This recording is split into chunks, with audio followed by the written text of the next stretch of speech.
Hello, my fine fellow fanatical elves. This is the Cleveland Oracle Speaks. I am the Oracle, the Village Elliot. I'm here to talk about the past, present, and future of the Cleveland Browns. It's my favorite team. I hope it's your favorite team also.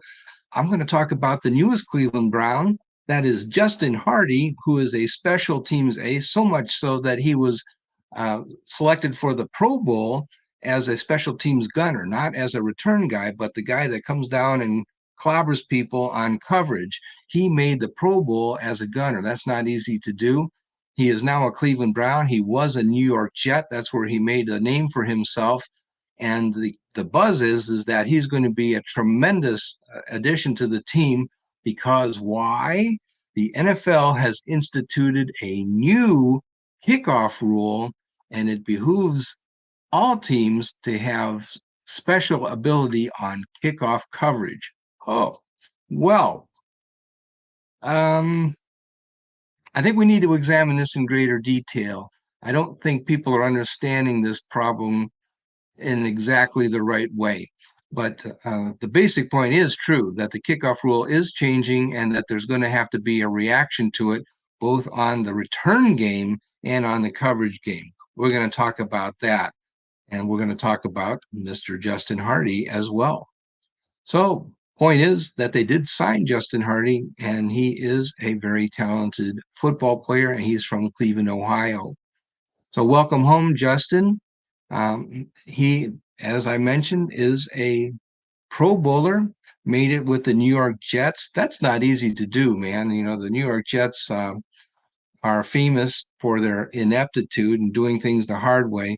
But really, on defense and special teams, they played pretty well. You have to admit that their problems were usually on offense, usually at the quarterback positions where they managed to screw things up the most. But they really did have good defense. They really did have good special teams. Justin Hardee came from a very top flight unit. But he is a Cleveland native and he grew up rooting for the Cleveland Browns. So there he is. Justin Hardee Sr. posts on X.com all out, trying to bring my city a Super Bowl. Okay, I love it. Thank you, Justin. Welcome, welcome, welcome. And he is the pride of Glenville High School, which many people know. It's on the east side. And they are a football power, usually. Um, and we're just glad to see you. A lot of my friends are from Glenville High. I know a lot of people, and uh, it's a school that has quite a bit of heritage. Let's put it that way. And we do not know how much the contract is for. We do not know how much is guaranteed. So it's difficult to say how much the rest of the NFL believes in Justin, whether he's really believed to be at the top of his game still or exactly what. Barry Shuck is a friend of mine who sums it up pretty well. The positive attributes: he grew up to Cleveland, went to Glenville High, ran a 4.36. I think that was a pro day rather than the combine. I'm not sure about that. But anyway, he's a 7-year veteran and has a whole bunch of tackles and a whole bunch of NFL games played, and mainly a special teams guy for kickoff, punt, return teams. So there you have it. I wouldn't be shocked if the Browns come up with some rules for him on defense. We'll see what Mr. Schwartz has to say about that. He might find some uses for him in certain situations. Let's just see. But anyway, for the moment, let's say he's just a special teams player, but a very good one at that. Let's also talk, on this show, I like to talk about what people do off the field. And Justin Hardee has his own foundation. He was named the Week 3 NFLPA Community MVP in 2023. He made a surprise visit to 150 at-risk youth at the Boys and Girls Club of Newark, New Jersey. Now, Newark, New Jersey is a pretty rugged town. Let's face it. I don't mean to insult anybody that lives there, but there are some areas in Newark that are very difficult. Justin donated backpacks filled with classroom essentials spent a lot of time with students. And by the way, he did that out of his own pocket and his foundation's own pocket, I should say. It was supported by donations from people like you and me, as well as his own money. And he spoke about how hard work can take them a long way. Uh, the name of his foundation is called Hardee Cares Charities, and it's on the web. You can contribute if you want. Hardee Cares Charities focuses on youth education, sports, and sarcoidosis. Sorry, can't pronounce that very well. That's a disease that attacks the cells, usually in the lungs, and which was the cause of his mother's untimely death. So he gets it, and Justin is doing a lot for his community and also to help bring awareness to the disease that took his mom. And we can really appreciate his efforts in all of these things. It's for real. We'll take a break at this point for our commercial sponsors that support our show, as well as many others on the Fanatical Elves Network. Thank you to the Fantasy Sports Network and everybody that's contributed, as well as all the commercial sponsors that have contributed to these shows. Excuse me, it would be the Fans First Sports Network. I botched that. Sorry, guys. But anyway, we'll break for, depending on the platform, a few seconds to a few minutes, and then be right back starting now.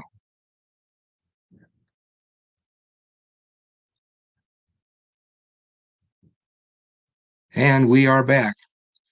On the left is a slide from NFL Films on X.com. And there was a scene after the Browns played the Jets and clobbered them where former teammates, remember Joe Flacco played for the New York Jets before he came to the Browns. And he got together with Justin Hardee and was recorded on tape. Hardee says, "Bring my city a ship," meaning a championship. And Joe says, "I will." And, uh, you know, they, they exchanged, I think, a meaningful um, conversation on that point. Joe didn't realize until that moment that Justin was a native Clevelander until Justin told him that. But Justin wanted Flacco and the Browns to win the championship. I think that was for real. But let's take a little bit of a reality check.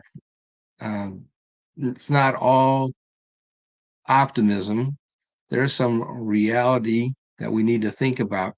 He's coming off of a hamstring injury, which required surgery and caused him to miss most of 2023.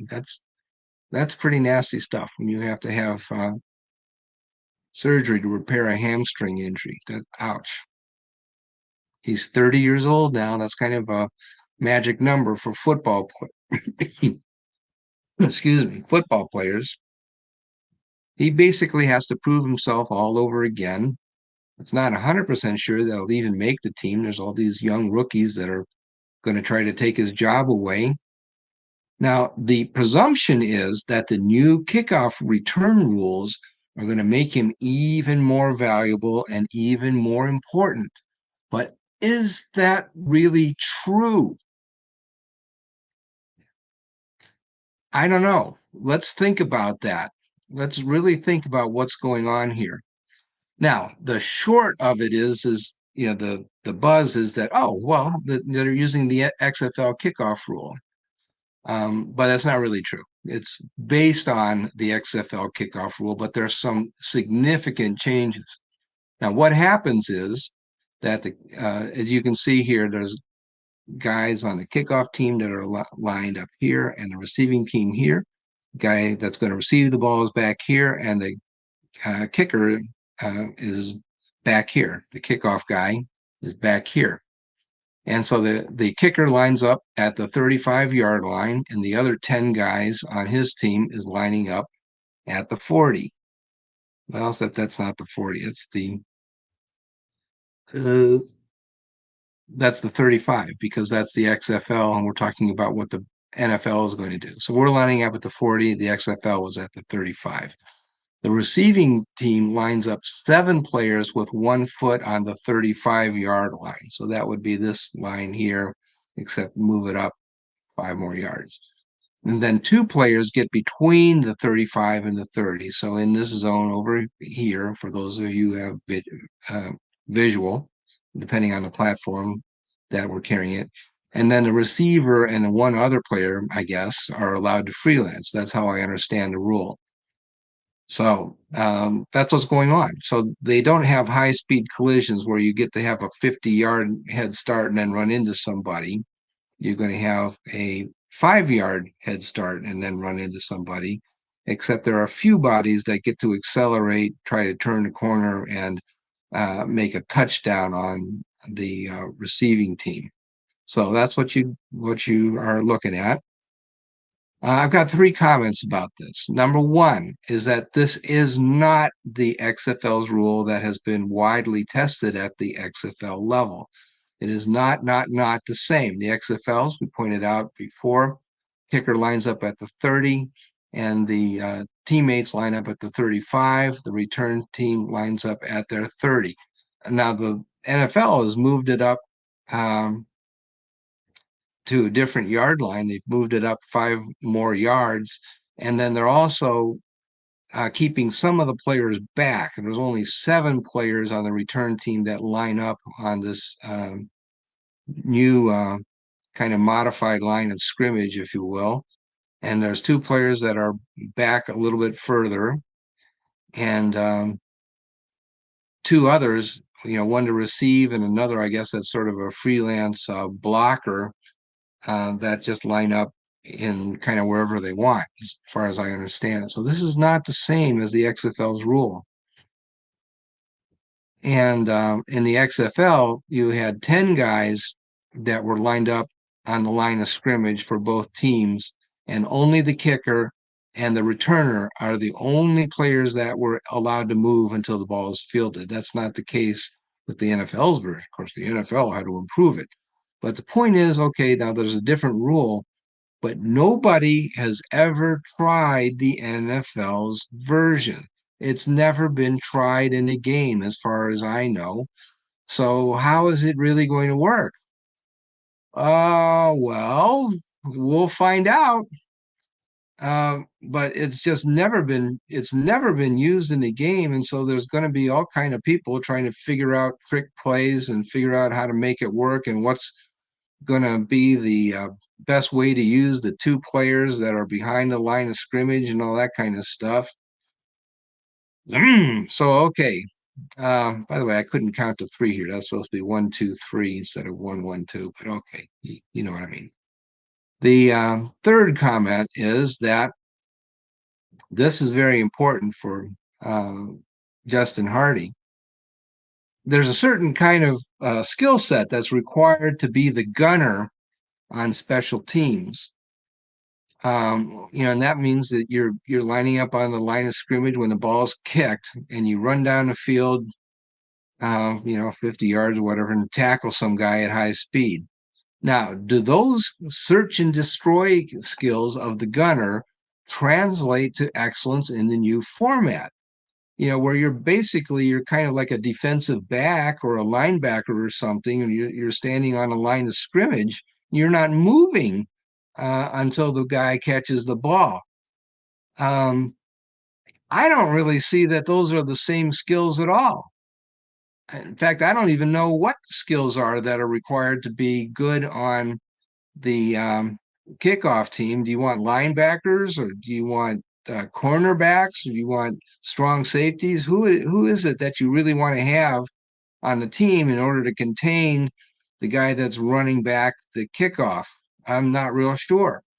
I don't claim to be a genius at X's and O's, but I do say that I know enough to say that this is not the same skill set. The position is nowhere near the same. Standing still is not the same as running at high speed downfield and making a tackle on some guy. Those are not the same skills at all.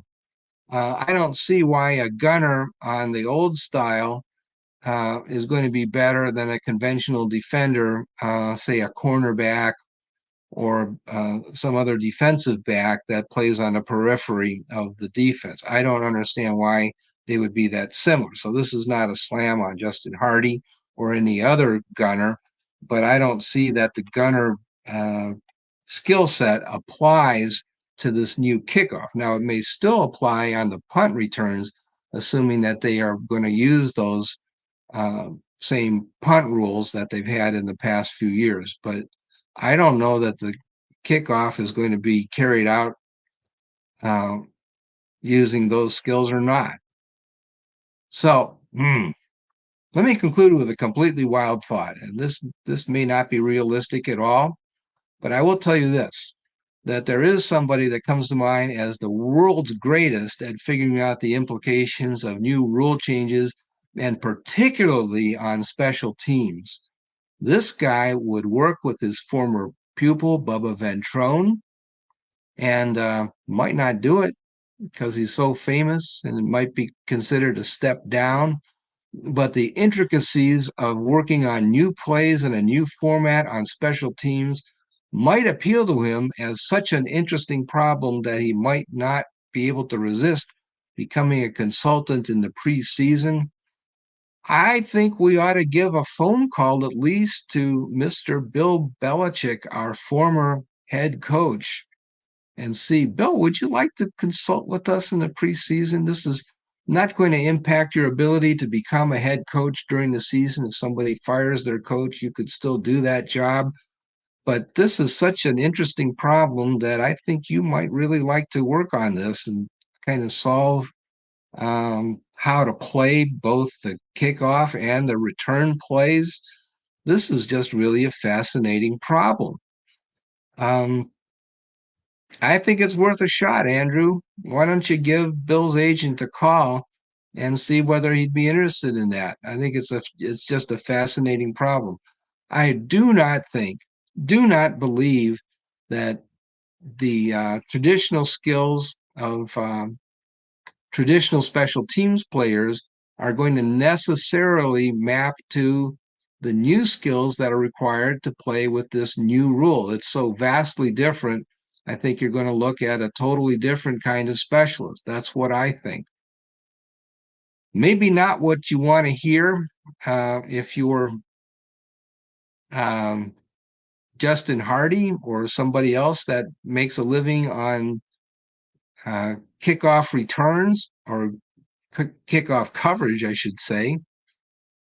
But I just don't really see that this is the same type of athlete at all. Now, it might be that some players have skills in both worlds, that somebody is a good gunner and he's also a good coverage guy for the new style of kickoff, but it's